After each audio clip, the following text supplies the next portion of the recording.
Hello, everybody. Today we want to talk about saying thank you. So really the notion of gratitude and putting thank you into action, everything we've talked about over the last 9 days has been about action and about doing and about creating. So saying thank you, putting that into action really is gratitude. And it was my favorite writer, Goethe, who said, "The finished man, you know, is difficult to please. A growing mind will ever show you gratitude." So it really isn't this, gratitude that fools you almost into creating a different reality, but a gratitude that allows you to connect with others and to continue learning. It's all about the right use of this notion, just as with anything else. The emotion or mood or even personality trait of gratitude can be expressed and used in many different ways. And if done rightly, it becomes the antidote to stress, physical as well as mental stress. Gratitude is associated with many health benefits, amongst them improved physical health, especially heart health is studied more and more. And gratitude appears to have a massive impact on that, improving heart health, even in patients who have heart problems. It improves sleep. But funnily enough, we don't really know how it works. We still don't understand what the mechanism behind it is and how actually that the practice of gratitude has these effects. It does appear to block negativity. And negativity is known to cause stress and to cause all the symptoms related to it.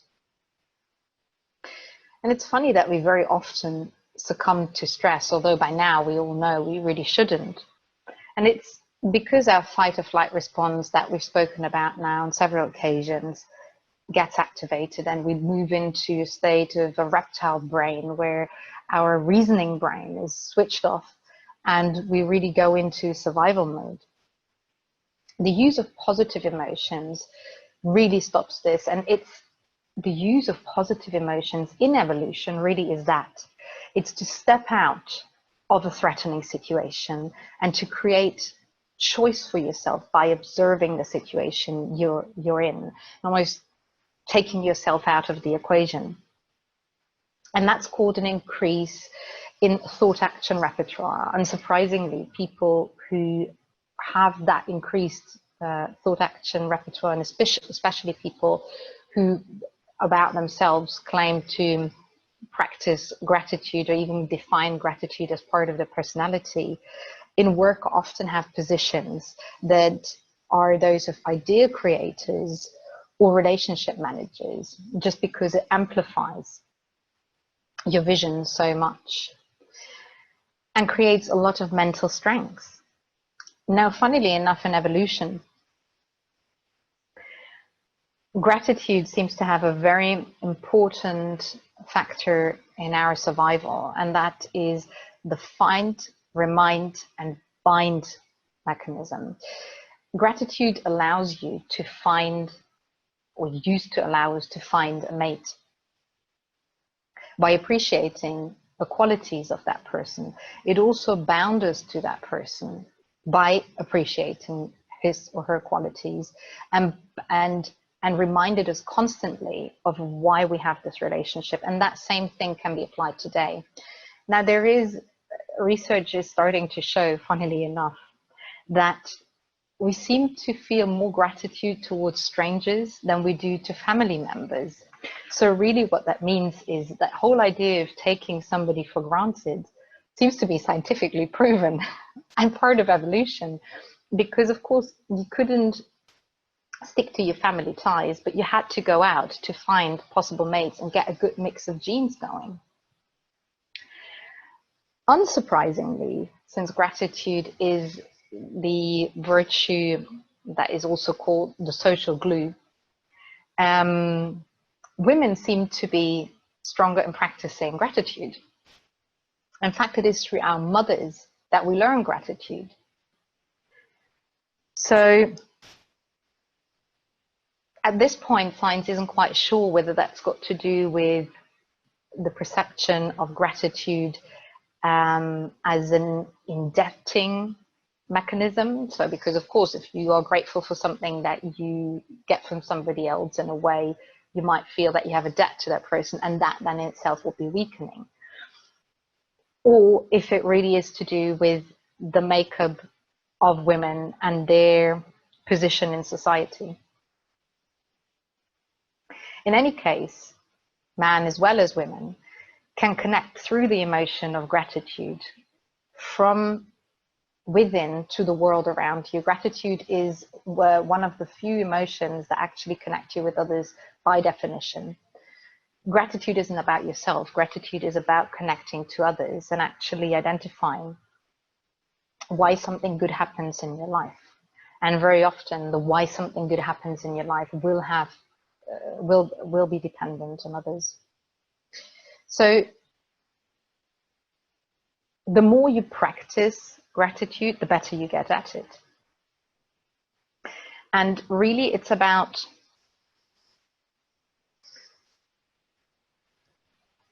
being grateful for what you have instead of asking for more.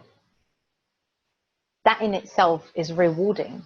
So it seems to be nearly self-perpetuating in itself, gratitude as an emotion.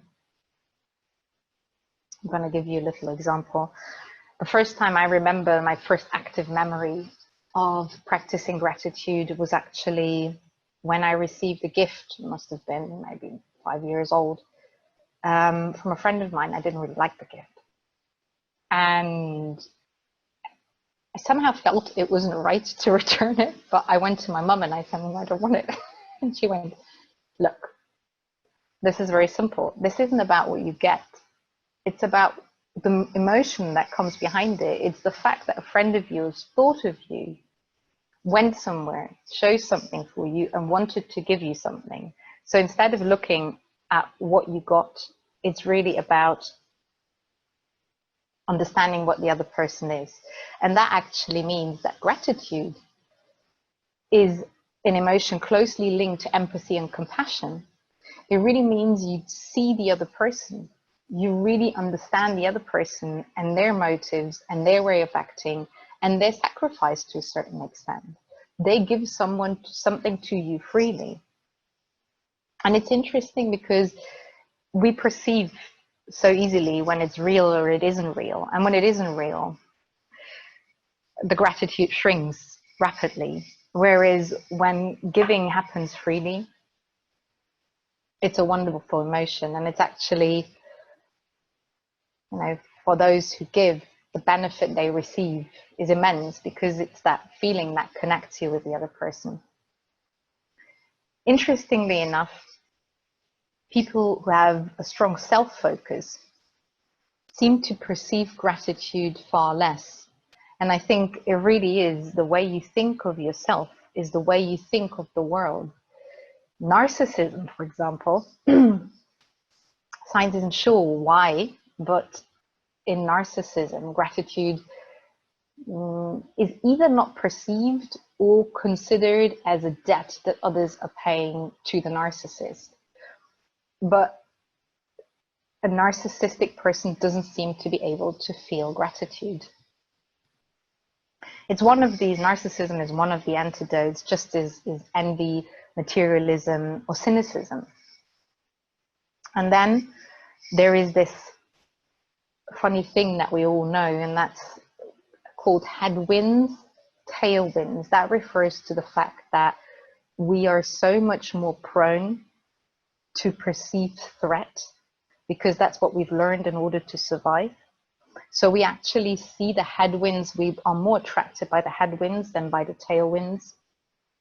And we see that in football matches, the more difficult, the more challenging the match was, the more headwind there was, the more important the match appears to be. So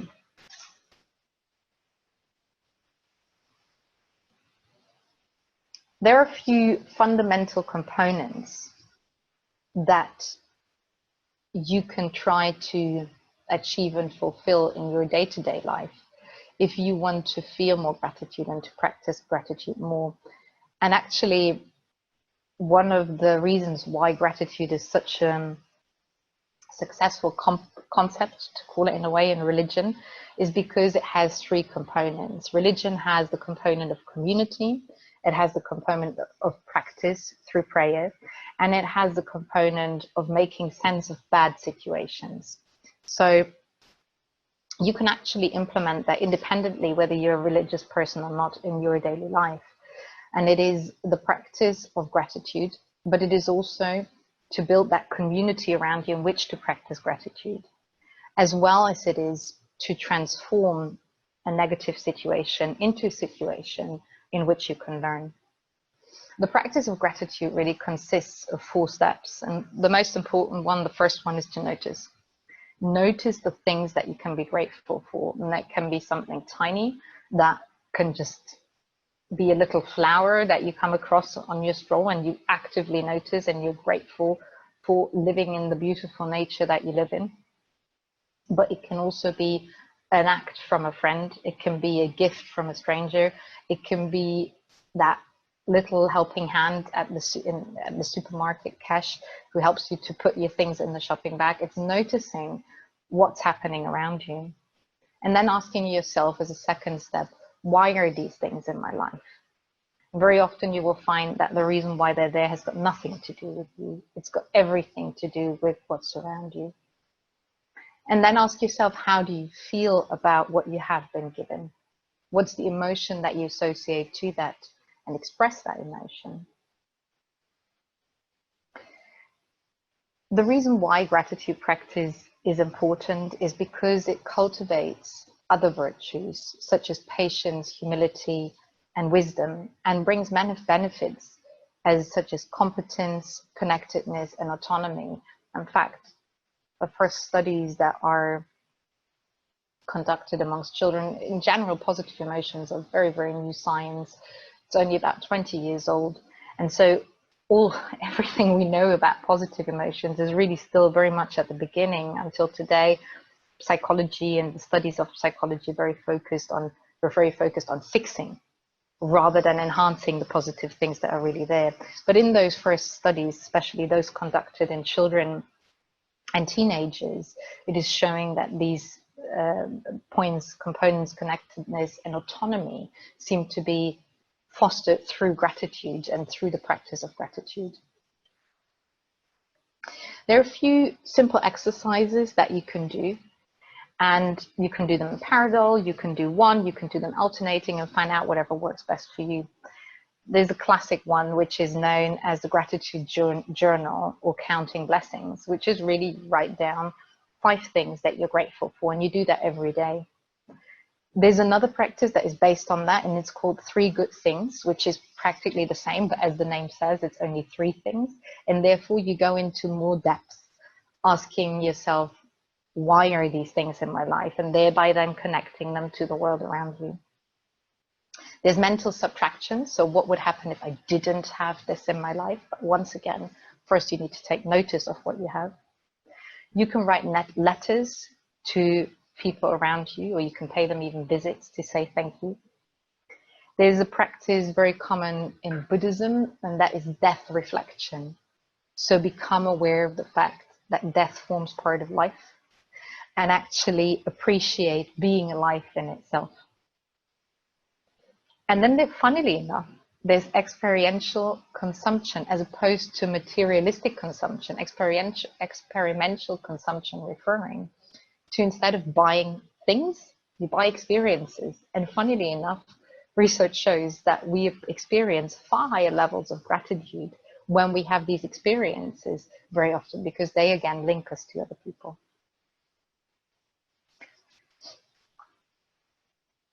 And finally, there's a likeliness to continuing that practice, and that likeliness seems to be defined by various factors, one of them being curiosity. So to stay curious and to continue learning and to continue expressing and to continue experimenting with yourself, with others, with your emotions is so important, and luckily an intrinsic characteristic of the human being. That is how we evolutionized at the end of the day. We never stopped growing. So today I want to invite you to use gratitude for yourself, for your community, as a means to grow and enjoy. Thank you very much. Any questions? That was really interesting. You mentioned the fact that narcissists don't seem to be able to feel gratitude, but if someone has narcissistic tendencies, then what's the hope in terms of, because I assume they wouldn't be the first people to do the journal of the top 5 things. So what do you think that there would be ways to maybe help to them? Get them to feel gratitude? Yes. Yes. I mean, I'm sure there are, but I just can't think of how you then I think invite that into their life, if you see what I mean. I think practicing gratitude is beneficial for everyone and anyone. I think there's a big difference between people with narcissistic traits and people diagnosed with narcissism. That's still, that's in itself very different. But I think especially with somebody who has got narcissistic traits, gratitude is an amazing way to counterbalance that. And if we're learning anything at the moment through the science of neuroplasticity, it's we reshape our brains. So I am a firm believer of, if there's something in yourself that you don't like, change it. And it will cost you, and it's going to be hard work, but I really genuinely do believe that you can change things. We have seen people who have been told they'd never be able to walk again, walk. So why wouldn't somebody who's not able to perceive the action, the beneficial action of somebody else to themselves as a gift, why wouldn't that person be able to learn that? So yeah, I think you actually, through practicing gratitude, as is proven already, we can change our brains. So that will work just as much for a narcissist as for anybody else. The question is, how much would they stick to it? And that then comes down to the discipline levels and to their determination, I think. Maybe I'm simplifying this a little bit at the moment, but yeah, I would like to believe that anybody can be grateful, that anybody can learn gratitude. Thank you. Thank you. Okay, so this is it for today. Day 9, we've got one more day left where we're going to come together again as a group, as the experts of our Mali, and we're going to draw some interesting conclusions, hopefully, from all the fun sessions we've had. We hope you're enjoying this time with us as much as we are, and we hope to see you tomorrow. Good night.